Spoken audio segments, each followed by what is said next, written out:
Salut! Aujourd'hui je reviens sous un soleil de plomb, comme tu peux le voir, pour te parler de ma consommation d'eau et de la quantité d'eau que je bois. C'est assez de circonstances avec cette chaleur, on peut le dire clairement. Pour te faire un petit bilan, moi depuis que je suis née, je bois très peu d'eau. Vraiment très peu. Durant les premières années, on va dire jusqu'à mes 15 ans, je buvais à peine un verre d'eau par jour.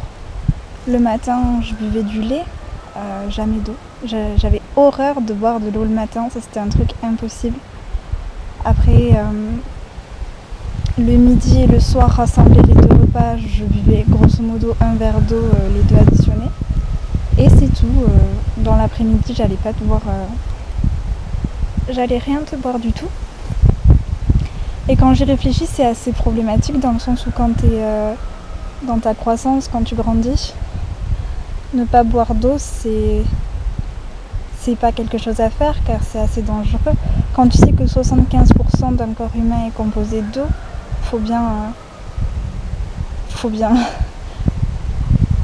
le livrer en eau. Je sais pas trop comment dire. Faut bien lui apporter la quantité d'eau dont il a besoin. Donc voilà,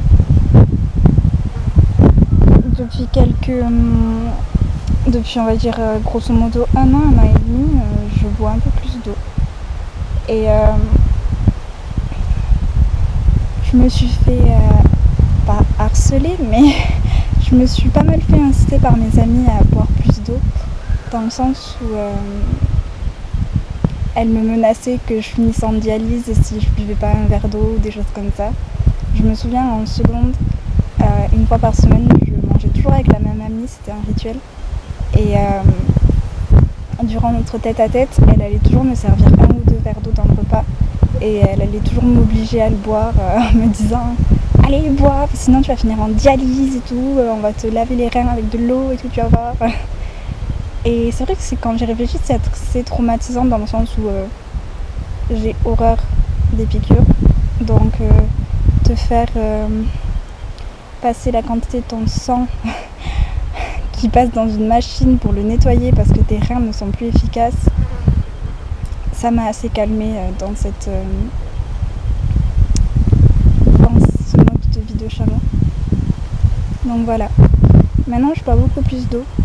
Je dois environ boire 1 à 2 verres par repas. Bon, pour ce qui est de l'après-midi, c'est toujours pareil, je bois très peu d'eau en cours de journée. J'essaye d'en boire un peu plus, genre par exemple au goûter, j'essaye de boire bien un verre d'eau. Je suis loin des 1,5 litre qui sont conseillés. Mais bon, c'est déjà mieux qu'avant. Le matin, maintenant, je bois du thé, ce qui fait que je bois bien une grande tasse d'eau au final. Et ça, c'est vraiment un truc dont je suis contente d'être arrivée à aboutir à ça. Parce que du coup, j'arrive à boire du thé et de ce fait, ça me fait boire de l'eau d'une autre manière. Et c'est quand même un point super positif. Après, qu'est-ce que je pourrais dire ? Je vois vraiment la différence depuis que ma quantité d'eau absorbée par jour a augmenté. Car du coup, j'ai envie de faire pipi beaucoup plus souvent. C'est pas forcément un point hyper positif. Mais du coup, mes reins fonctionnent. Et je me dis, c'est super cool parce qu'avant, j'allais aller aux toilettes genre une fois par jour ou un truc comme ça, 1 ou 2 fois par jour. Et maintenant j'y vais beaucoup plus souvent et ça veut dire que mes reins fonctionnent clairement, ils font leur job, ils sont là, ils sont présents, ma vessie est présente aussi, enfin, tout le monde va bien et c'est vraiment chouette à voir et tu vois vraiment que ton corps va bien en fait. Et si vous êtes dans le même cas que moi et que vous buvez très peu d'eau, je vous conseille vraiment de trouver des alternatives pour boire plus d'eau, vraiment. Et que dire d'autre ? Franchement, faites pas la même erreur que moi. Prenez soin de votre santé et de vos reins, ils vous remercieront. Et sinon vous allez finir en dialyse quoi. Voilà.